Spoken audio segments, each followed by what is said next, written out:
নমস্কার, আমি সৌগতা আর আপনাদেরকে স্বাগত জানাই হ্যাপি বং এক্সপ্লোরার্সের আরও একটি নতুন বেড়ানোর গল্পে। আর আজকে এখন ওই অ্যারাউন্ড 7টা মতো বাজছে। আর এখন আমরা রওনা দিয়ে দিচ্ছি লখনৌ থেকে আগ্রার উদ্দেশ্যে।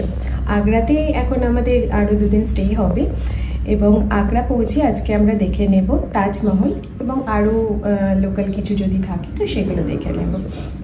তো সেই সমস্ত কিছু নিয়েই থাকছে আজকে আমার ব্লগ। সঙ্গে থাকুন।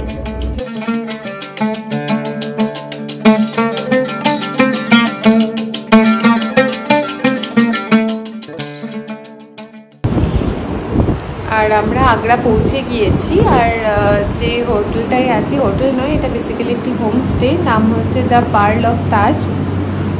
এখন ওই অ্যারাউন্ড 1টা মতন বাজছে। আমাদের একটু পৌঁছতে দেরি হয়ে গেল। বেসিক্যালি রাস্তায় কোনো দেরি হয়নি, রাস্তা অসাধারণ রাস্তা। 350 কিলোমিটার কভার হয়েছে 3.5 ঘন্টাতে, মানে অসাধারণ রাস্তা, ঝা চকচকে রাস্তা। কিন্তু সমস্যা হচ্ছে আমরা শুরুতেই ইনিশিয়ালি আমাদের স্টার্টিংয়ে একটু দেরি হয়ে গিয়েছিল, কারণ ওই সিএনজি লোড করতে গাড়িতে অনেকক্ষণ দাঁড়িয়ে থাকতে হয়েছে আমাদের। তো ওর জন্য অনেকখানি লেটে আমরা প্রায় 1 থেকে 1.5 ঘন্টা আমরা ওখানেই দাঁড়িয়েছিলাম, ওয়েট করছিলাম, বিকজ অনেক বড় কিউ ছিল। তো তখনই আমাদের লেট হয়ে গিয়েছে। আর আমাদের সেজন্য অ্যাজ সাচ কোনো ব্রেকফাস্ট করা হয়নি, ওই যা সকালে চা কফি খেয়ে বেরিয়েছিলাম আর রাস্তায় গাড়ির মধ্যে টুকটাক খাওয়া দাওয়া হয়েছে। তো প্রচণ্ড খিদে পেয়ে গিয়েছে। এখন ওর জন্য একটুখানি আগে লাঞ্চ করব, তারপরে দেখবো যে আজকে আমরা তাজমহল দেখবো নাকি, কারণ তাজমহল এখন রোদ্রে গেলে ভীষণ গরম লাগবে, প্রচণ্ড রোদের তাপ। তো ওটাই আমরা ভাবছি যে আগে আমরা তাজমহল দেখবো না আগে অন্য কিছু আজকে দেখে নেব, কালকে আর্লি মর্নিং গিয়ে তাজমহল দেখবো। তো দেখা যাক কোনটা ডিসিশন আমরা নিতে পারছি। আগে তো মানে পেট পূজা ফির কাম দুজা, আগে আমরা খাবার খাবো, তারপরে অন্য কিছু করবো, ডিসাইড করবো যে আমরা আজকে কোন জায়গাটা ঘুরবো বা কিছু। আর আমাদের এই এটা কি হোমস্টে, বেসিক্যালি নাম হচ্ছে দি পার্ল অফ তাজ। বেশ সুন্দর,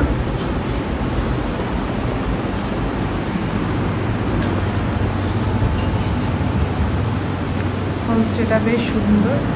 একটা ভালো জিনিস আছে হোমস্টেটায়, সবই মোটামুটি ঠিকঠাক একদম পারফেক্ট আছে। বাকি যেটা একটা খুব ভালো জিনিস আছে সেটা হচ্ছে এই হচ্ছে একটা জিনিস আছে, হচ্ছে এই একটা দোলনা আছে হোমস্টেটায়। একটা দোলনা আছে, প্রত্যেকটা রুমের সাথে একটা করে দোলনা দেওয়া আছে।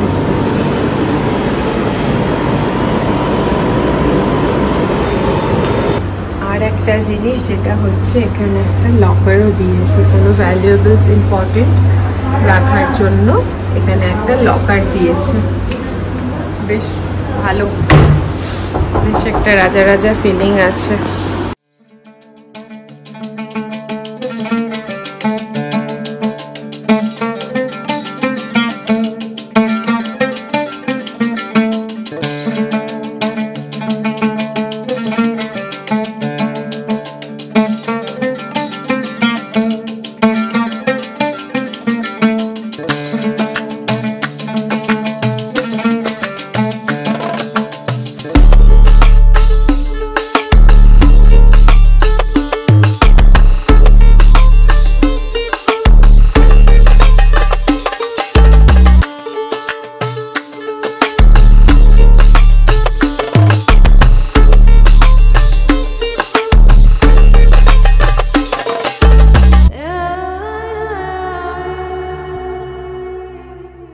আর আমরা পৌঁছে গিয়েছি আগ্রা ফোর্টে।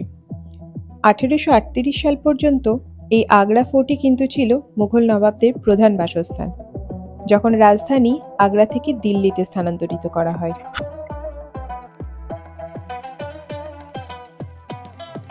1565 সালে আকবর এটির নির্মাণ কার্য শুরু করেন, যা সম্পূর্ণ হয় 1573 সালে।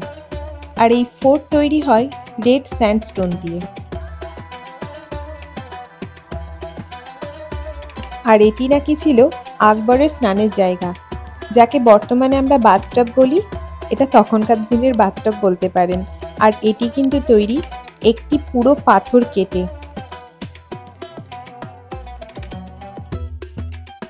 বলা হয় বাদলগড় নামে পরিচিত একটি প্রাচীন স্থানের ধ্বংসাবশেষের ওপর নির্মিত হয় আগ্রা ফোর্ট।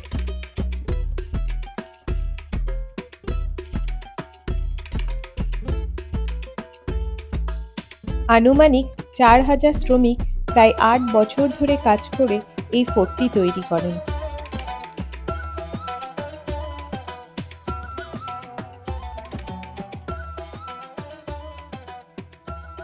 আগ্রা ফোর্টের দেওয়াল, যা 2.5 কিলোমিটার বিস্তৃত এবং 70 ফিট উঁচু।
অসম্ভব রোদের তাপ, মুখ টুক পুড়ে যাচ্ছে।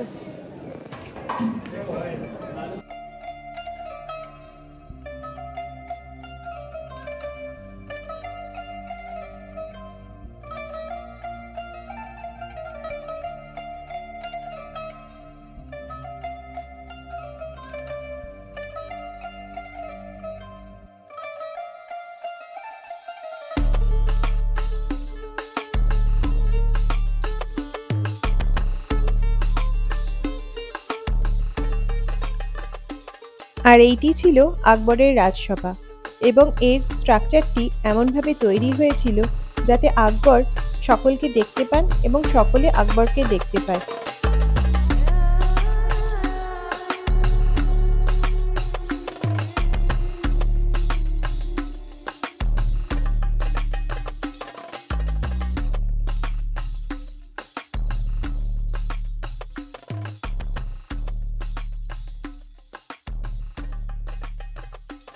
আগ্রা ফোর্ট দেখা শেষ করে এবার আমাদের গন্তব্যস্থল ইতিমাদ-উদ-দৌলার সমাধি।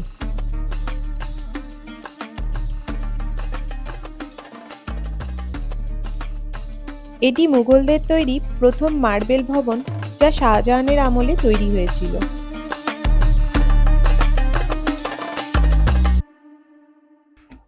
আর এটি জুয়েল বক্স বা বাচ্চা তাজ নামেও কিন্তু পরিচিত।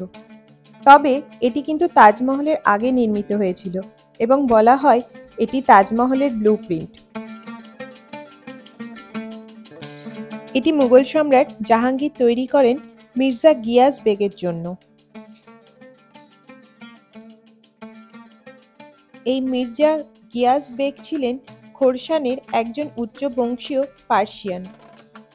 নূরজাহান ছিলেন মির্জা গিয়াস বেগের কন্যা এবং জাহাঙ্গীরের 20তম স্ত্রী। মির্জা গিয়াস বেগ জাহাঙ্গীরের রাজত্বকালে এই ইতিমাদ-উদ-দৌলা উপাধিটি পান। পরন্ত বিকেল, এখন বাজছে 6:45। আমাদের ওয়েস্ট বেঙ্গল হলে এতক্ষণ হয়তো সন্ধ্যা সন্ধ্যা ভাব চলে আসবে, কিন্তু একটু তো ওয়েস্টের দিকে এটা, এখনো রোদ আছে, রোদ না মানে আলো আছে। জাস্ট ভিউটা দেখুন।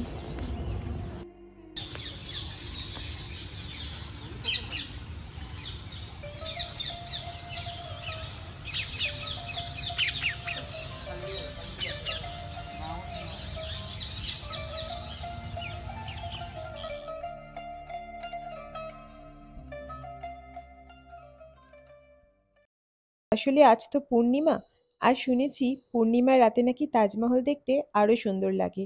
তো সেই এক্সপিরিয়েন্স নিতেই আজ আমাদের এখানে আসা। আকাশটাকে দেখতে ভোরবেলা মনে হলো এখন কিন্তু প্রায় রাত ৮টা বাজছে। আর তাজমহল কিন্তু স্পষ্ট দেখা যাচ্ছে এবং একদম সাদা।